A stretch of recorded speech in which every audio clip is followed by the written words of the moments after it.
Good morning, everyone. This is Nathan Lindorf with The Rational Independent. Quiet news day on Reddit. Not a lot of action, but we do have one interesting article. The direct link in Reddit goes to the Daily Beast. However, it's just an excerpt there, and the full article is on Slate.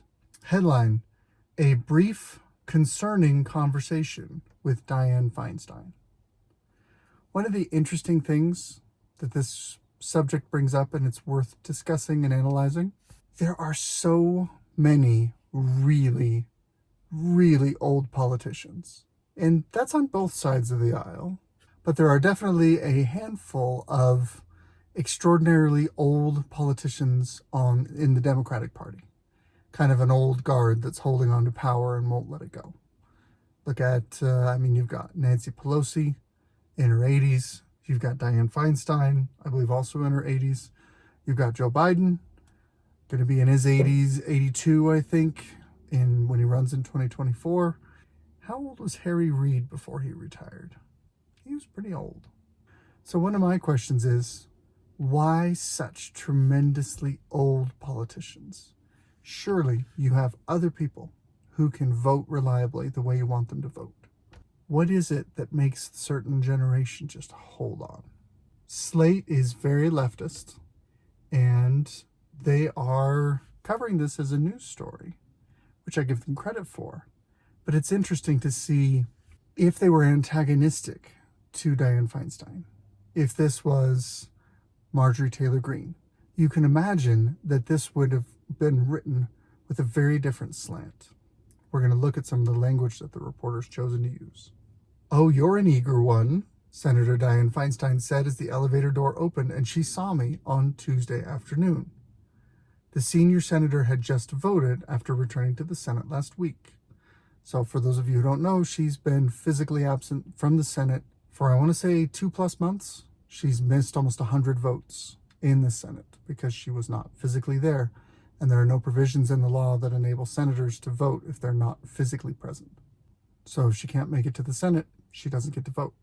The 89-year-old Feinstein, whose physical and mental capacity has deteriorated in recent years and whose ability to continue serving in the Senate has come under question.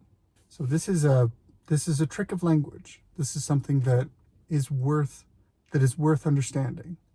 If you want to make a statement in as soft of a way as possible, so that you can point to a factual record and say, no, we mentioned this. No, we discussed this. But you want to make it as passive as possible. No surprise, you need to put it in passive tense. You need to phrase it in a way. So rather than saying political opponents vigorously questioned Dianne Feinstein's mental capacity, you say Feinstein's capacity has come under question. Just by turning the tense and making it something phrased passively, it doesn't trigger an emotional response in the reader. So as a writer, you are writing to evoke as a professional writer, you write with a purpose. And sometimes your purpose is to evoke strong emotion. Sometimes you want to infuriate your reader, or make them laugh, or make them happy, or make them depressed. And there are tools and tricks and methods for writers to accomplish these purposes. There are other times that you want to convey information with as little emotional content as possible. And when you do that, you can slide it past a reader.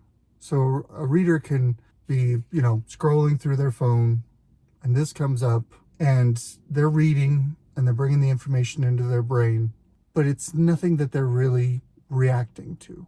It's nothing that puts them in an aroused state. So the information just kind of slips in. In a way, it kind of slips in past your defenses. She is working an admittedly lighter schedule under doctor's advice. She has, though, voted both days this week. On Tuesday afternoon, a male staffer escorted her on his arm to vote against a Republican bill. She was on and off the floor in an instant, but on her own 2 feet. About a minute later, I encountered Feinstein coming off an elevator, sitting in a wheelchair and flanked by staff. It's been hard to find the senator since her return. She's kept her movements mostly to the least populated passages and skipped luncheons and non-urgent committee hearings. For someone with medical restrictions, that makes total sense. And I have no objection to that, as, just taking that one fact in isolation. Honestly, this is the reason I'm not a politician. I don't much like people. I prefer quiet spaces. But again, you'll notice through this whole paragraph, the reporter is conveying information without judgment, with perhaps a few caveats or explanations to soften this unusual behavior. And it's interesting because the format of this article is unusual, because it's not often that you report a full conversation in political news reporting. It's just not done typically.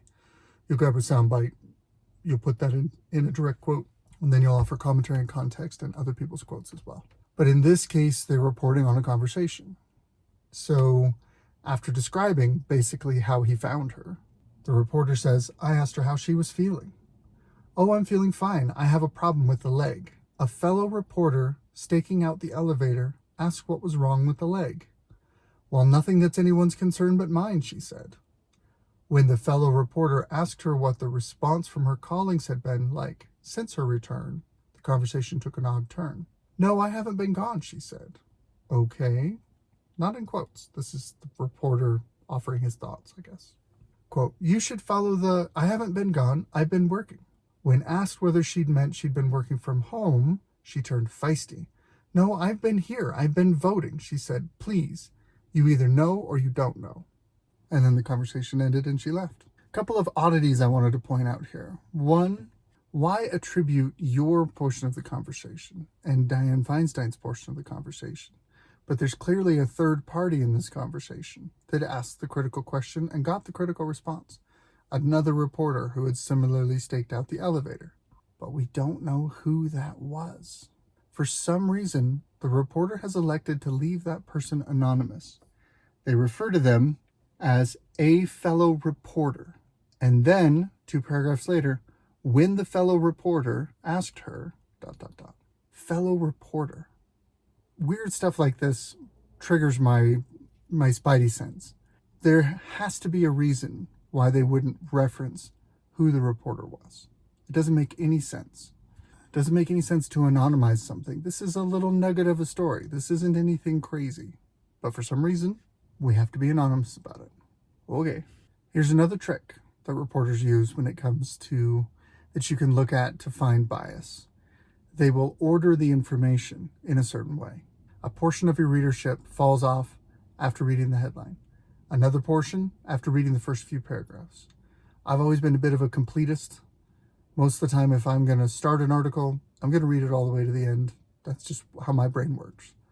It's like leaving an itch unscratched if I read part of an article and then walk away from it.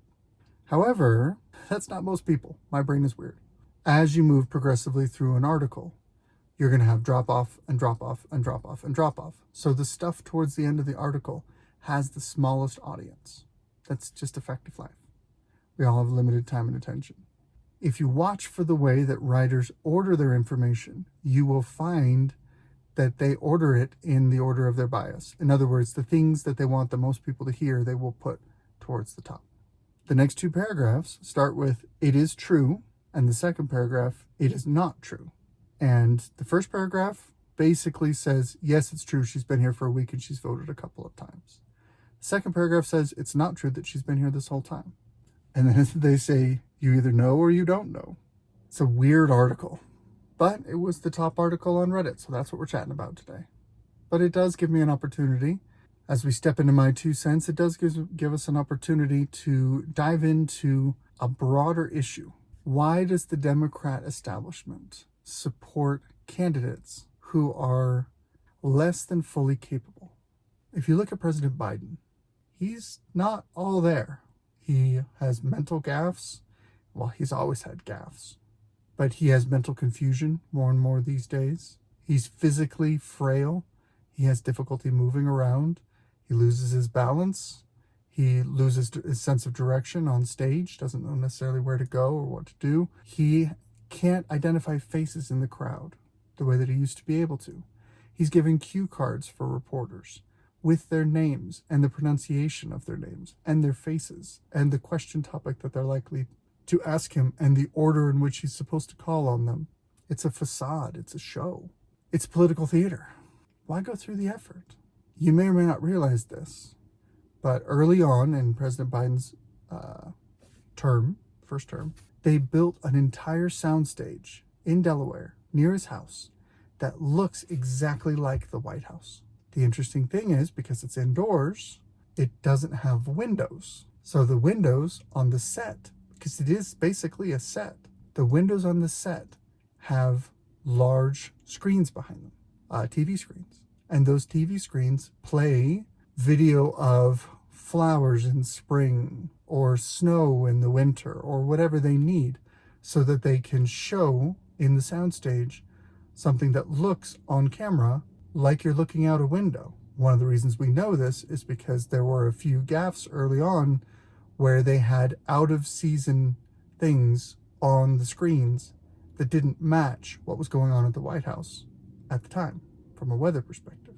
Why go through all that effort unless you have a president who can't physically travel, who isn't physically able to understand where he is or what he's doing, and so he needs to be handled and put in front of a TV in order to say and do the things that he's supposed to say and do.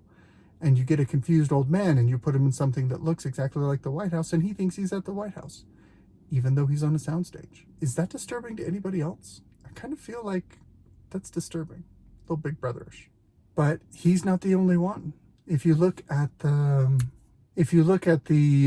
Senate race between Dr. Oz, of all people, and John Fetterman, Fetterman had a stroke. And I don't know if you've ever had the joy of having a family member who suffered a major stroke, but strokes cause brain damage. Sometimes it's temporary. Sometimes it's permanent. Sometimes it's half and half. But either way, it impacts your physical capacity. It impacts your mental capacity. It's a tragedy. It's an unfortunate event. It's not anything I would wish on anyone else, but it's a medical reality. And yet, the Democrats not only, if you believe the results, not only voted to elect John Fetterman, I'm pretty sure he's serving in a state with a Democratic governor, which means that in theory, after he won the state, he could resign and have a replacement appointed by a political ally that enables the Democrats to keep the seat under their control. But that didn't happen. He's serving in the Senate. He is voting. He was chairing a committee. And if you want to watch something pretty cringeworthy, watch the video of him attempting to chair a committee that thankfully doesn't carry a lot of weight, but he's trying to conduct committee business. And you can see his brain misfiring as the video goes on. I think he showed up to the Senate in basketball shorts. Now maybe he changed before walking onto the Senate floor. I don't know exactly. I don't follow him that closely. But that's not appropriate behavior for a senator. Senators are supposed to be well put together. Maybe the best of us. This is not a judgment against the man or his politics. This is a judgment against a party who willingly puts people who are impaired in positions of power. Senator Feinstein, it's possible that she has completely forgotten or messed up the duration and thought she was only gone for a couple of days. Instead, she was gone for months. She missed almost 100 votes. But her response, feisty, is exactly like an old grandma who's not quite with it, who when you challenge her on something, she pushes back and says, "No, young whippersnapper, you're wrong." And she's certain that her understanding is an accurate reflection of reality. And she's completely wrong. That's the conversation that just happened between the reporter and Senator Feinstein. There's a reason why really old people don't get to drive anymore. If you don't have the judgment and the skill to drive a car, do you really have the judgment or the skill to understand the nuances of legislation or to negotiate with hostile nations? This is a problem. There's a theory to this, and I'm going to be clear. To me, it's just a theory. It's an interesting theory. It's compelling. I think it has some weight. I don't have a lot of evidence to support it because that's the sort of thing that's difficult to gather evidence on. And the theory is this. Given the rise of the extensive administrative state, given the ability of technology to facilitate connectivity and remote management, there has been, over the last generation or two, the rise of a permanent managerial class. If you think about it, this is the equivalent of middle management in a business. These are people who have been in the business for 20, 30, 40 years, and they're somewhere in the middle of the organizational structure. If you take that middle management chunk, upper management sets the strategic direction, but it needs to be implemented by middle management. If middle management quietly revolts and says, no, we're going to do things a different way, nothing upper management does is going to get done. Their ideas die on the vine. If you look at the political operations, the government has grown so large, so complex, and so expensive, it is utterly impossible to manage from the top. It's way too big. The scale of government that exists in America right now is astounding. There are so many administrative agencies. There are so many regulations that are being added to constantly. There's so many new laws. I'll give you an example. The ATF, Alcohol, Tobacco, Firearms, is an agency that exists for some reason. Probably because those things are bad things. Alcohol, tobacco, and firearms. Maybe it's just fun to regulate them. I don't know. There was a decision made recently where the ATF decided that a particular type of trigger is no longer legal. So they passed a law or regulation. The terminology gets fuzzy because the administrative state isn't a legislative body. It can just do stuff. Congress has delegated a lot of its responsibility for legislation off to the administrative state. That's another little open secret that, if you're paying attention, should terrify you. Congress very, very minimally writes laws these days. Instead, what they do is they pass frameworks that say, we're establishing this body. It has this mission. It's going to write its own rules. And here's some money. And then this agency is created that begins to craft its own mission and set its own regulations and write its own charter and enforce its own provisions. It's a nightmare. I recently saw some disturbing video because the ATF sent agents door to door to people that it had a record had received these triggers, these gun accessories, that were legal at the time they had been made, legal at the time that they had been purchased, legal at the time they had been shipped, legal at the time they had been received. And the ATF later said, no longer legal, and sent ATF agents door to door to go to people that it had a record had purchased these triggers, said, you need to give them back to me. You need to give those back because they were legal and now they're not. That's not a law that Congress passed. That's a regulation that the ATF decided on. That's one sliver of just how complex and intrusive the administrative state is. And the administrative state wants to pursue its agenda, but it lives under this political hierarchy of elected officials. And so the most useful thing for the administrative state is to subvert those political officials. And the easiest people to subvert are people who lack mental faculty, people who are easily manipulated. The reason why President Biden is operating as president is because the managerial class can run him like a puppet, and he's not with it enough to realize what's going on. He doesn't have the morality and the integrity enough to push back and say, this is not the right way to do things. Again, I'm presenting a theory. I do not have necessarily direct evidence of this other than paying attention and drawing some conclusions from what I can see. So that's my Reddit rant for today. Good luck out there.